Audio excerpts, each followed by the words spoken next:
And some people are like, just like these marketing geeks that are like, oh, no, it doesn't go in an old fashioned, like, like, I don't like what this guy Jason is doing.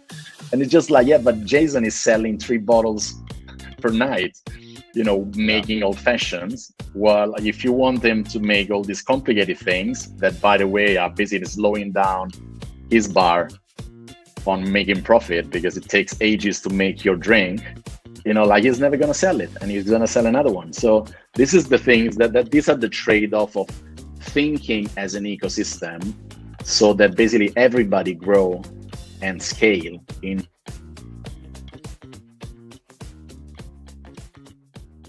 What's up, guys? My name is Jason from Who's My Rep, and today we have Chris Maffeo from Maffeo Drinks, and he has this amazing program called Winning with Drinks, and I get his newsletter, and it's pretty amazing. I highly recommend you get on it. So please welcome Chris Maffeo. Chris, how you doing? Thanks, Jason, for having me. All good here in Prague. Good. That's Prague. That's like a bucket list destination for me. I hear it's a beautiful place. Yes, you have to come and join me. Like, we can do some trade tour together. That sounds fun. I'd be happy to have you. Into it, very much into it. All right, so just by virtue of the fact that you're in Prague doesn't mean that you don't know what's going on here in the States. I get your newsletter, and it is absolutely jam-packed with very actionable, very down-to-earth, step-by-step, handheld, like, paint by numbers advice. Can you tell me about your newsletter? Yes, absolutely. So the newsletter that I'm writing is pretty new. Actually, it's like 6 weeks. So I've been doing it for, that's the 6th issue that you just received on Saturday.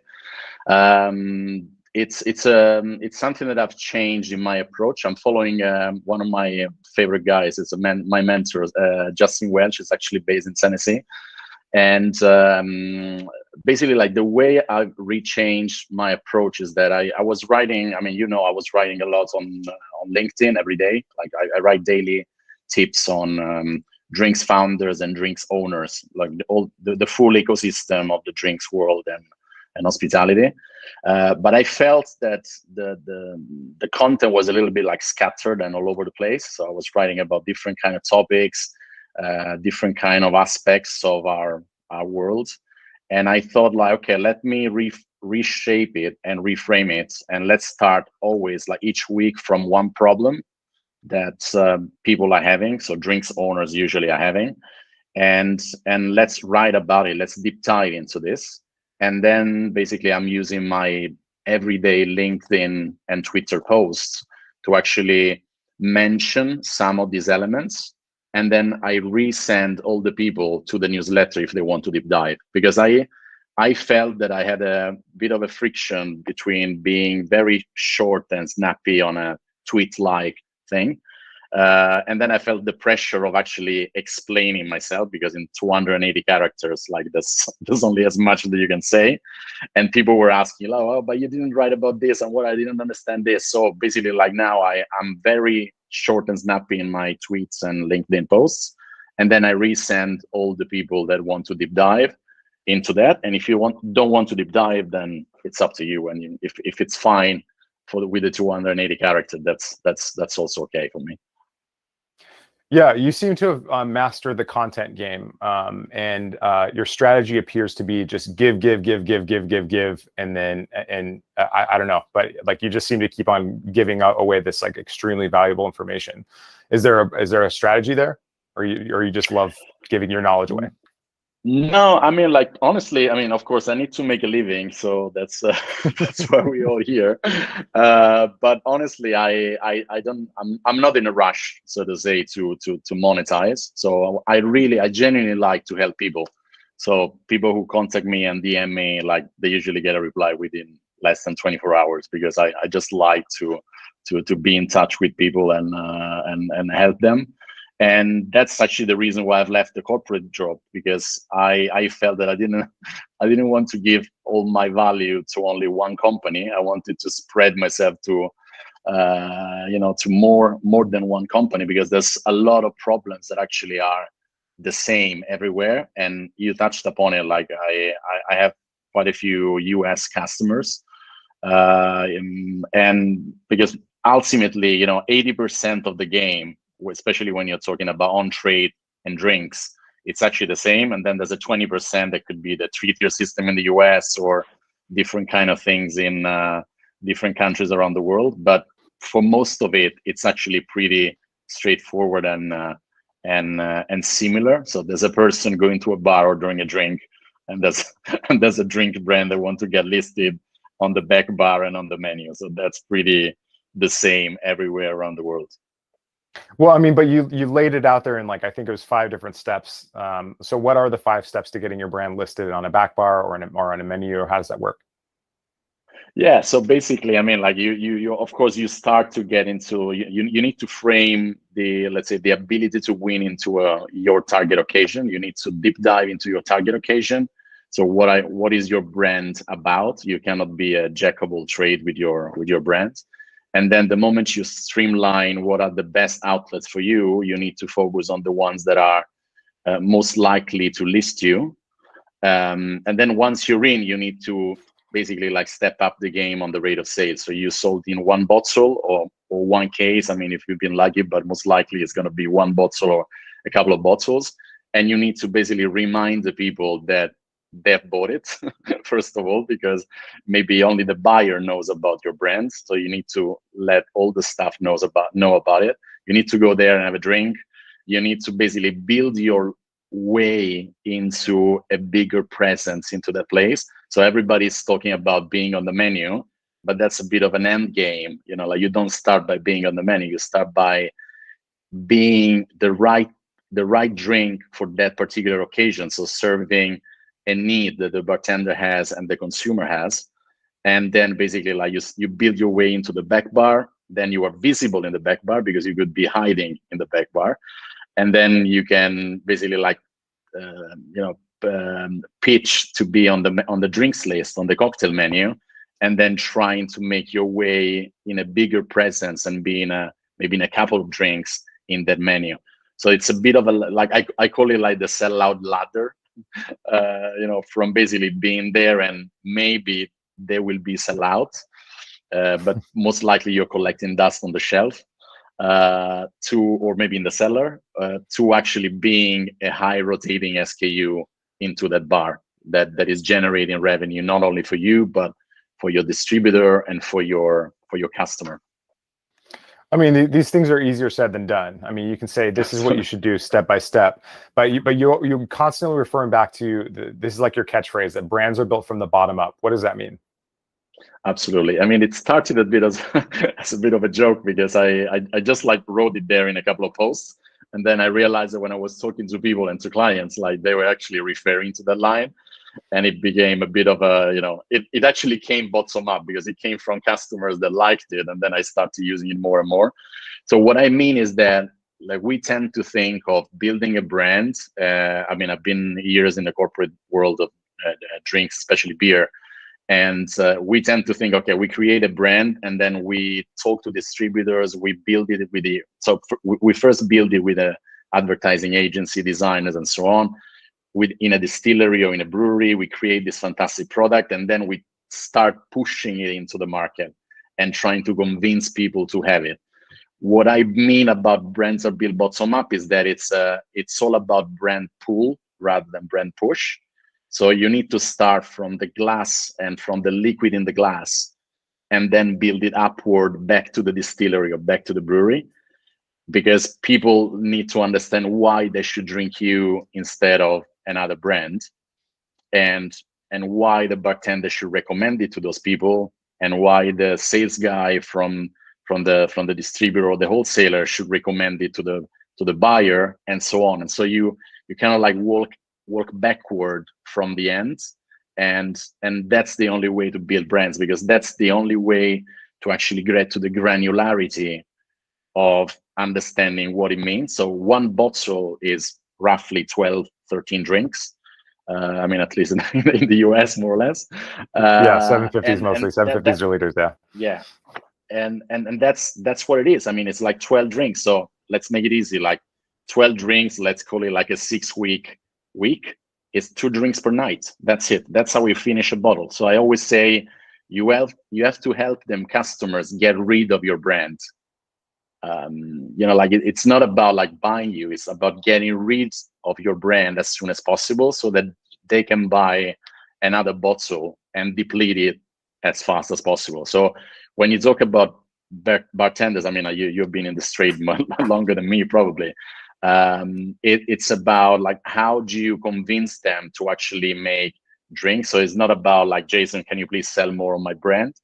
It's about like, Jason, like you're currently selling roughly 1 drink a night. Can you make it 2 drinks per night? And that's how you finish the bottle.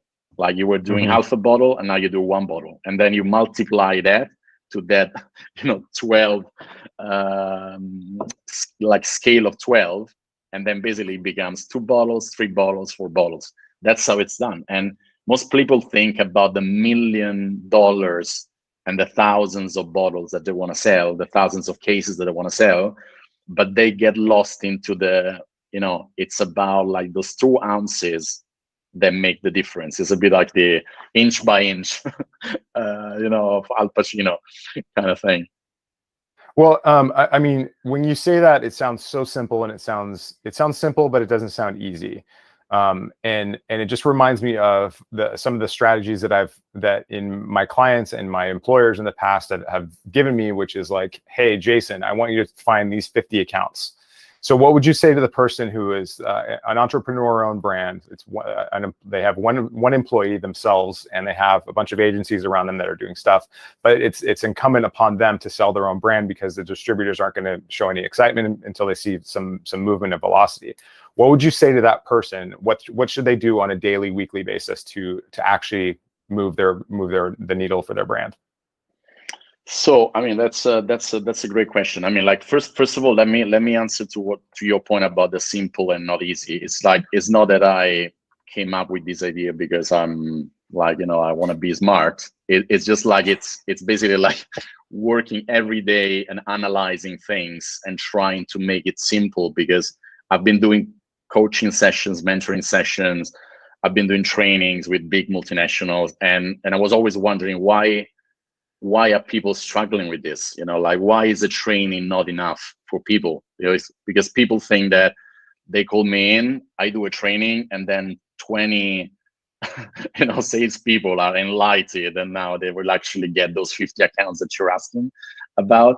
So it's not about it, it's a journey. So it's a journey of consistency and really like getting better and better 1% every day. So the first thing that people should do is that doing their homework. So they need to understand what is their commercial proposition. So you get a fantastic brand positioning. So, but how do you translate that? How do you explain that to a random salesperson in Philadelphia? How do you translate that thing? Because the issue is that either big brands have got like brand managers that fail to translate that into a sales guy, or the founder is failing to translate that into his or her own team and translating it into then distributors and so on. So I've been managing distributors for, like with 30 markets for like a couple of like a few years, and the issues were always the same. I mean, doesn't matter if it was in Chile, in Mexico, in Sweden, in Iceland, or in Israel. It was always the same. It's just like, you need to do your homework and understand, like, you cannot be a jack of all trade. Everybody wants to scale, but my point is that you can only scale if you really understand the handful of bars and restaurants that are good for your specific occasion. I mean, look at, for example, what Aperol has done. They are just consistent into the occasion, the aperitivo occasion. You don't see them in clubs, like you don't go dancing and sipping an Aperol Spritz. You just like go there on the terrace in the sunshine, especially in summer or in winter during whatever, like, on a ski resort. So it's like the natural thing is a bit counterintuitive, because you say like, oh, come on, how many people are having an aperitivo? Like, I want to make this brand big. But ultimately, if you scale that from a niche, from within, there's millions of people that are actually drinking that. And it's the same thing, you can name it with bitters and amaros and whiskeys and gin and tonic and so forth. So you need to be, first of all, credible into that occasion. A lot of brands are trying to tap into the gin and tonic occasion here in Europe. You have to be credible. I mean, the gin and tonic wasn't born yesterday. I mean, it's like it has a 200 years of history. So of course, like it's inside the head and the back of the head of people. So to go back to your point about the 50 outlet is about like trying to understand like what are the 2-3 types of outlets, of bars and restaurants that can buy you. Analyze, do the homework before. So now we're lucky. I mean, when I was a sales guy, like there was no Google, no Facebook, no nothing. I mean, it was just like pen and paper and a scrapbook. Now, I mean, you've got Google Maps. I mean, you say it in your videos, like, how do you, study that? Like, go on the website, search for the keywords. What are the things on the menu? Look at the pictures. What kind of brands do they have in the back bar? What is the cocktail menu looking like? Is it like a whiskey forward? Is it agave forward? Is it gin forward? Try to understand. I mean, if there's a lot of gin brands, of course, there's an opportunity for you as a gin brand, but then it's also like a crowded space. So try to find the sweet spot and maybe like a place that has a couple of gin. So it means that it's gin aware, but it's not gin fatigued Right. on that menu and consumer. So it's a little bit of trial and error. I mean, I'm not trying to be smart. It's more like trying to understand, like, study. And this is like the fruit of months and years of analysis, the reason why I'm so clear in what I'm saying. So I mean, it seems pretty clear to me that clarity is what you offer your clients. Like very simple, straightforward strategy. This is what to do. This is how you do it, right? Pretty much. I mean, it's about simplicity, because I'm not a big fan of big PowerPoint presentations. I've done tons of them in the past, and I don't want to do them anymore. I use Notion as a platform. My reports are like a PDF, so it's like an executive summary kind of thing, and that's what it is. Of course, I use visuals when it's needed, but. Well, you mentioned 2 specific cocktails as examples, this question is coming from a place where we used to use a half a teaspoon as an ingredient one time in several drinks. So, but the 2 drinks that you mentioned were gin and tonics and Aperol spritzes, both of which can be recited. The recipe can be recited by a customer on a napkin in 3 seconds. They don't even have to think about it. The gin and tonic is 2 times, like 1 to 2 maybe of a ratio, and then the Aperol spritz is 1, 2, 3, something that anybody can remember. So what would you recommend for a cocktail strategy for so you've picked the right accounts. What would you recommend for a cocktail strategy for a new brand that you work with? So the first thing, that's a fantastic question, and I like how you simplified it in a nutshell. You said it. I mean, the cocktail has to be easy. That's or simple, so to say, simple to remember and simple to repeat at home. That's the other key point, because otherwise, if it's very complicated, white people love Negronis because it's easy to make. I mean, it's 1/3, 1/3, 1/3. I mean, you cannot get it wrong, kind of thing. Right. So the first thing is that there's always, like, what I like to think. I'm a big history and geography lover, so I always like to go back to traditions and how historically people were drinking. And for any category, there is always a traditional way of drinking and a modern way of drinking. So let's say like tequila, like of course it goes, and all the agave spirits, they go well with Mexican food. So that's the main occasion originally. And then they scale up into being in a skyscraper on Fifth Avenue, in at the top bar, and then you're sipping tequila. But it originally didn't start like that, Same thing is like take an Italian Amaro, like the Italian bitter. It's an after dinner thing. So traditionally you would go into Italian restaurants because that's an after dinner thing. You had a pizza, you had pasta and a steak, a bottle of wine, and now you want to have a digestive and have an Amaro. And then it goes back to, being on a fancy cocktail that can be a teaspoon, kind of like a modifier or a main ingredient. So to answer to your question, like you need to build that kind of like scale from the original occasion in which the serve is actually higher. So if you take an Amaro, it's actually like a proper, you know, like on the rocks kind of thing. Or if you take a tequila or a mezcal, it's like it's something neat that it's a sizable, of course, always drinking responsibly, but it's a sizable pour. And then you go back to, you know, like the modifier, like with the mezcal Negroni, and then you become 1/3 of a cocktail, you know, but you're not the main ingredient. You're one of the main ingredients. Or you could be a little dash at the end of a normal Negroni with gin, and then you put a sip of mezcal to just have add the smoky effect to it. So you always need to think, because a lot of these cocktail lists and cocktail menu are built in a design agency, in a branding agency, and people don't think granular in that. It's like, oh, this would be a fantastic drink. Yeah, but it's complicated to make. The serve is complicated. The ritual doesn't exist. Even the you know, the ingredients are, you know, like the garnish. I mean, like, does the bar have mint in it? Do they have a cucumber? You know, or do they just have oranges, lime, and lemon? Yeah, this just brings me back to my days as a buyer, and pardon me if I'm speaking for some buyers out there, but when people used to come up to my bar and say, "Hey, Jason, I have this new spirit, I have this new rum." So if it's a rum or pretty much anything like a rum, like a light spirit, light 80 proof spirit, I'm going to be like, okay, well, let's try this out in a daiquiri or whatever, a gimlet or whatever it is, because it's the context that I'm looking for. The gimlet, the specs and the ratio are the thing that I understand. And so when I input your brand in it, that's the thing that I'm looking for that's different, not the thing that I'm looking for that's the same. Now, if it's a whiskey, I'll probably try whiskey or any other spirit, like 80 proof spirit. I might try it as an old fashioned, but I'm not going to go in there and make your drink that you came up with, that you think is amazing, and then try to figure out and find ingredients that you think that would be better for me as the expert to make for you.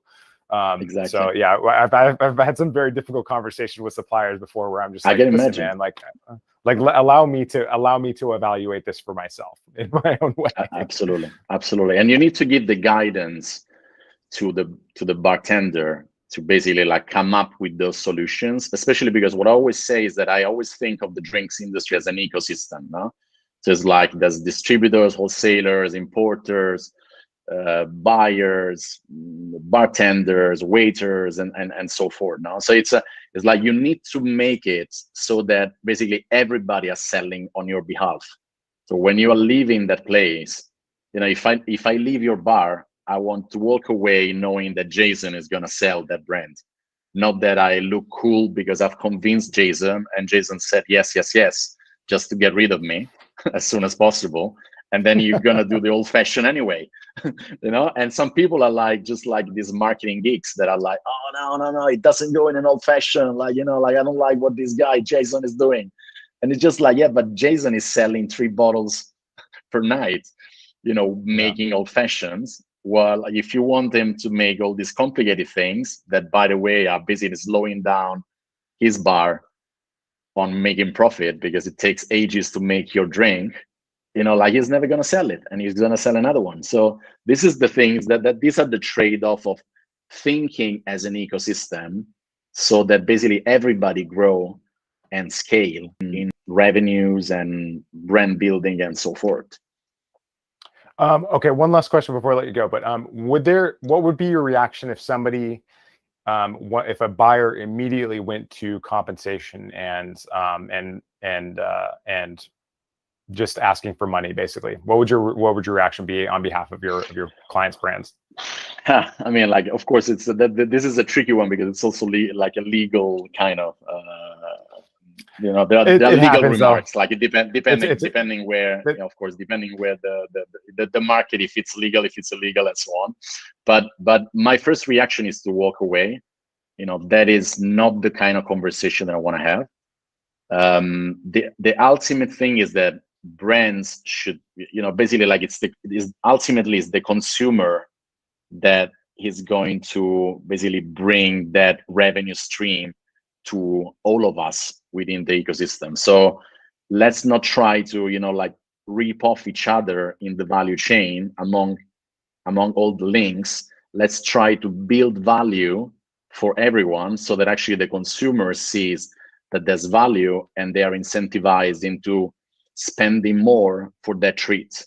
You know, there's always this kind of conversation about, I can't have whatever, like my margarita is like $15, and with your mezcal or with your tequila, I can't make it happen. You know, it's just like, okay, but you know, make your margarita for $15 and then make like an upscale margarita for $18, $19.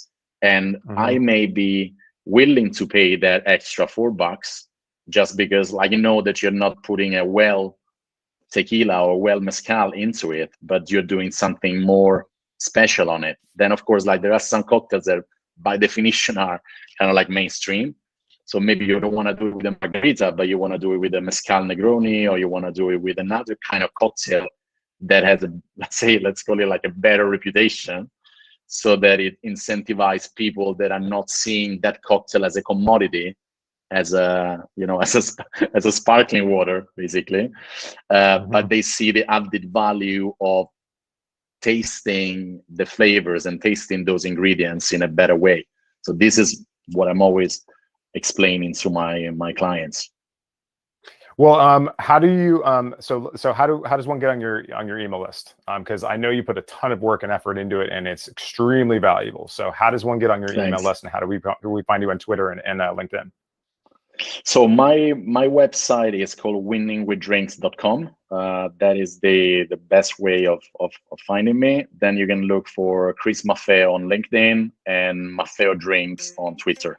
And everything is all interlinked. So once that you go into one of the platforms, I mean, you will see all the other places. But if you subscribe to winningwithdrinks.com, basically you will make sure that every Saturday in your inbox there's a nice newsletter, and it's an actionable newsletter that you can take from the Monday onward and work on it. Brilliant. Well, thank you for making the time. I appreciate you coming by. Thanks, Chris. Absolutely, Jason. Thanks you.